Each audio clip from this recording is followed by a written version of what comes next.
Hello friends, welcome back to Black Horror Hindi channel. उम्मीद है कि आप सब बहुत अच्छे होंगे।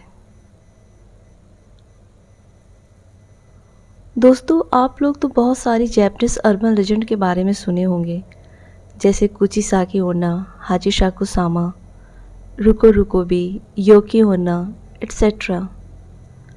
क्या आपने कभी यामाउबा के बारे में सुना है? अगर नहीं तो कोई बात नहीं, मैं हूं ना आपको बताने के लिए।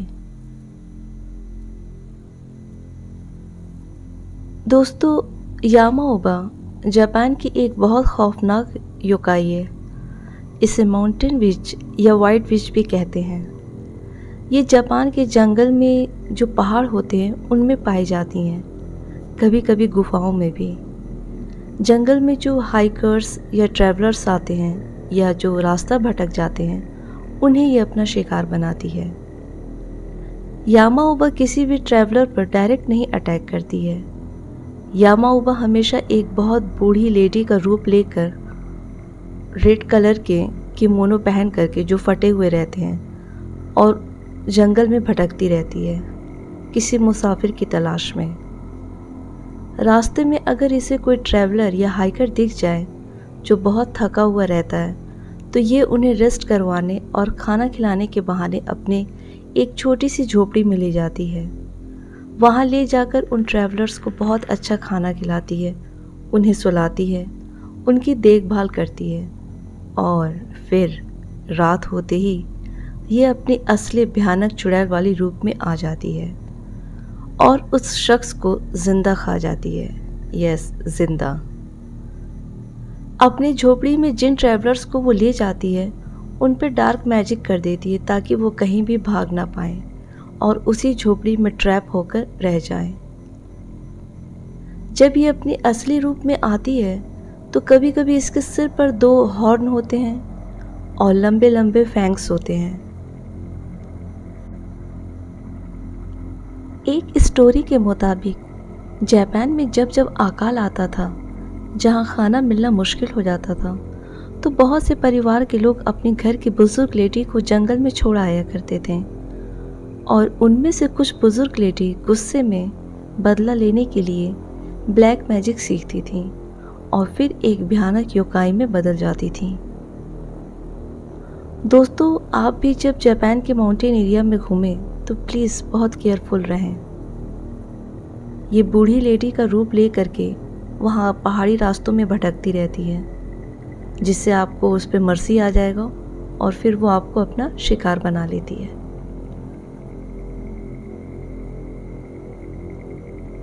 आइए आपको इसकी 2 स्टोरीज को सुनाती हूँ मैं।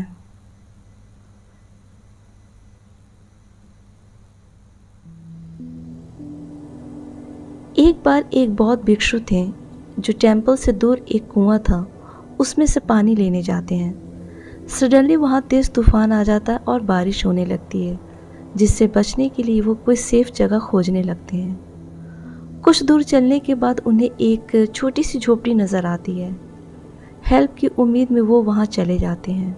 डोर नॉक करते हैं तो कुछ सेकंड्स के बाद एक बूढ़ी लेडी डोर खोलती है, जिससे बिल्कुल भी चला नहीं जा रहा था।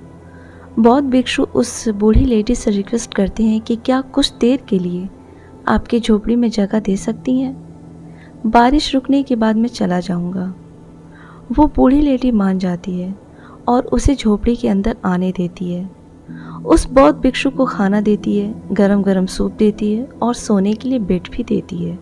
साथ में एक वार्निंग देती है कि वहाँ कोने में जो रूम है जिसका डोर बंद है, उसमें जाने की कोशिश बिल्कुल भी मत करना, ना उसमें देखने की।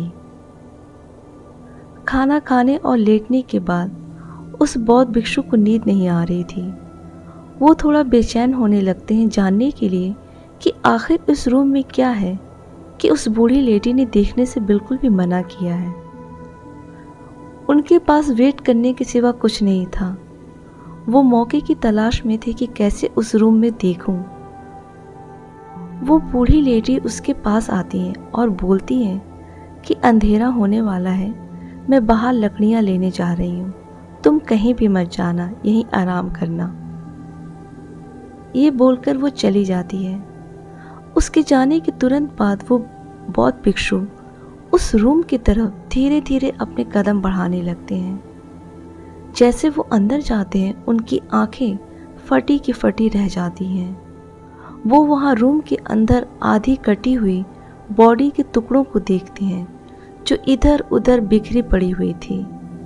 कहीं पैर, कहीं सिर, कहीं आंखें, कहीं किसी का कुछ और, जो आधी खाई हुई थी।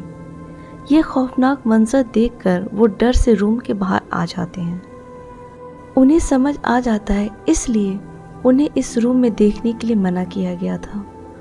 कुछ सेकंड सोचने के बाद उन्हें रियलाइज़ होता है कि ये बूढ़ी लेडी कोई और नहीं बल्कि वो चुड़ैल यामा उबा है, जो ट्रैवलर्स को फंसा कर रेस्ट कराने और खाना देने के बहाने यहाँ इस झोपड़ी में ले आती है और फिर उन लोगों को ज़िंदा खा जाती है। और इसने मेरे साथ भी बहुत अच्छा बिहेव किया है, मुझे खाना दिया, मुझे सोने की जगह दी, यानी कि आज रात इसका खाना मैं बनने वाला हूँ। ये सोचते ही वो बौद्ध भिक्षु प्रेयर करते हैं और तुरंत उस झोपड़ी से बाहर आते हैं और वहाँ से भागना शुरू कर देते हैं। वो एक बार भी पीछे मुड़कर नहीं देखते हैं और वहाँ से चले जाते हैं।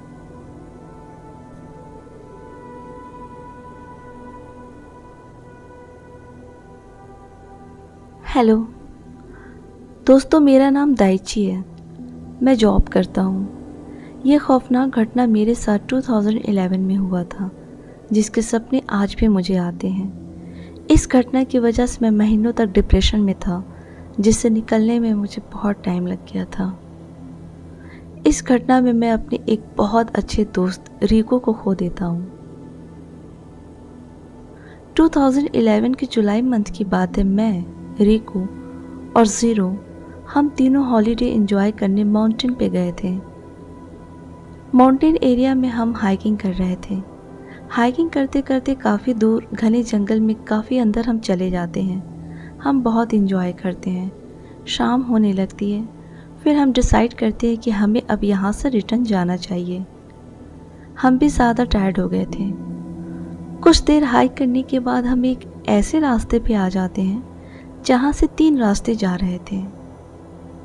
उसे देखकर हम तीनों बहुत कंफ्यूज थे कि इनमें से कौन सा रास्ता सही है जो हमारे रिजॉर्ट पे जा रहा है।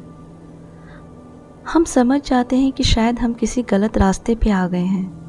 बैग से मैप निकालने जाते हैं, बट बैग में मैप नहीं रहता है। हम बहुत परेशान हो जाते हैं। हम तीनों इधर उधर रास्ता काफ़ी ढूंढने की कोशिश करते हैं, बट कुछ समझ में नहीं आता है। फिर हम तीनों डिसाइड करते हैं कि अंधेरा हो रहा है, सो बेटर होगा कि इनमें से कोई एक रास्ता ले लेते हैं। तभी हमें एक बूढ़ी लेडी वहाँ बैठी नजर आती है। उसे देखकर ऐसा लग रहा था कि जैसे उसे कितने दिनों से खाना पानी नहीं मिला है। उसे देखकर हम उसके पास जाते हैं, उसे पानी देते हैं और जो कुछ हमारे पास खाने का था उसे भी दे देते हैं। उस बूढ़ी लेडी से हम पूछते हैं कि इतने घने जंगल के अंदर वो यहाँ अकेले क्या कर रही हैं। वो बताती है कि वो यहीं पर रहती है। कुछ दूरी पर उसकी छोटी सी झोपड़ी है। हम उससे बोलते हैं कि हम रास्ता भटक गए हैं, क्या आप सही रास्ता बता पाएंगी। वो बोलती है कि वो सही रास्ता जानती है, लेकिन रात हो रही है तो तुम लोग मेरी झोपड़ी में आराम कर लो, फिर कल सुबह चले जाना। मैं थोड़ा हेजिटेशन फील कर रहा था, बट जीरो और रिको मान जाते हैं। मैं भी मान जाता हूँ बाद में। फिर हम तीनों उस झोपड़ी में चले जाते हैं। वहाँ बूढ़ी लेडी हमें खाना देती है और सोने के लिए बेड। हम बहुत खुश थे कि चलो खाना मिल गया है, एटलीस्ट यहाँ रेस्ट कर लेंगे और मॉर्निंग होते ही हम निकल जाएंगे। रिको और ज़ीरो सो गए थे, मुझे भी नींद आ जाती है। कुछ देर के बाद एक भयानक चीख से मेरी आँख खुलती है। मैं उठता हूँ तो देखता हूँ कि वहाँ रिको नहीं है बेड पर। उस चीख से ज़ीरो की भी आंखें खुल चुकी थी। हम एक दूसरे को देखते हैं। मैं ज़ीरो से पूछता हूँ कि रिको कहाँ है, और ये चीखने की आवाज़ किसकी है थी। हम दोनों थोड़ा डर जाते हैं और घर में इधर उधर रिकू को खोजने लगते हैं और साथ ही साथ उस बूढ़ी लेडी को भी आवाज़ देते हैं, बट वो कहीं नज़र नहीं आती है। इसके बाद हम झोपड़ी के पीछे जाते हैं, वहाँ एक रूम देखते हैं। उस रूम से कुछ चीखने की आवाज़ आ रही थी। हम दोनों धीरे धीरे उस रूम की तरफ जाते हैं। हमारी हार्ट बीट बहुत ज़्यादा बढ़ गई थी। उस रूम का विंडो खुला हुआ था। हम दोनों उस खिड़की के पास जाकर उस खिड़की से रूम के अंदर झांकने की कोशिश करते हैं। अंदर का भयानक मंजर देखकर हम दोनों बहुत तेज तेज चीखते और चिल्लाने लगते हैं। हम अंदर देखते हैं कि रिकू के दोनों हाथ बंधे हुए हैं और रिकू का एक पैर कटा हुआ है और बगल में वही बूढ़ी लेडी रिकू के एक पैर को खा रही थी और रिकू दर्द से चीख रहा था। तभी उस बूढ़ी लेडी की नज़र हम पर पड़ती है। उसे देखकर तो हम एकदम सदमे में चले जाते हैं। वो बूढ़ी लेडी अब बूढ़ी लेडी की तरह नहीं दिख रही थी। इनफैक्ट उसके सर पर 2 हॉर्न थे, वैम्पायर की तरह 2 फैंग्स निकले हुए थे, बाल काफ़ी लंबे और जो चेहरा था वो हद से ज़्यादा खौफनाक और आंखें बिल्कुल लाल, हाथ के नेल्स लंबे लंबे। वो एक पूरी तरह से चुड़ैल में चेंज हो गई थी। एक डरावनी हंसी के साथ वो हमारी तरफ बढ़ने लगी थी। उसे देखकर ज़ीरो चिल्लाने लगता है। हम किसी तरह से उस घर से निकलते हैं, लेकिन रात थी तो हमें कुछ समझ में नहीं आ रहा था कि हम किधर और कैसे जाएं। हम दोनों गॉड से बहुत प्रेयर करते हैं और बस भागते रहते हैं। हमारे साथ साथ कोई काला साया भी दौड़ रहा था।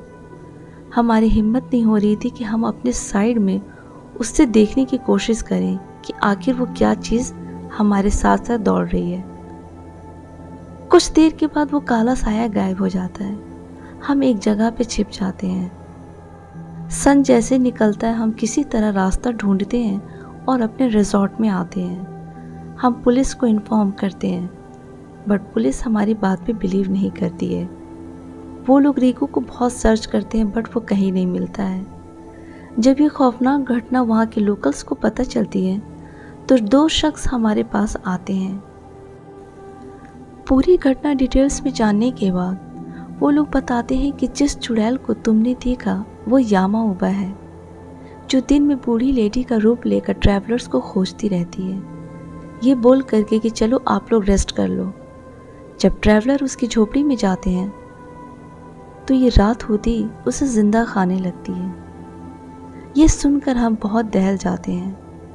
हमें रिकू को खोने का बहुत ज़्यादा दुख होता है, जिसे हम आपको वर्ड्स में बता नहीं सकते हैं। इस घटना के बाद हम दोबारा कभी भी माउंटेन एरिया में घूमने नहीं गए और दोबारा हम दोनों ने कभी भी आपस में इस बारे में बात नहीं किया।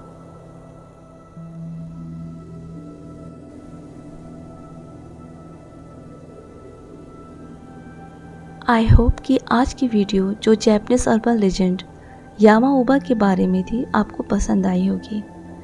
आप कमेंट करके बताइएगा और आप सबसे रिक्वेस्ट है कि प्लीज़ आप लोग वीडियो को लाइक शेयर किया कीजिए।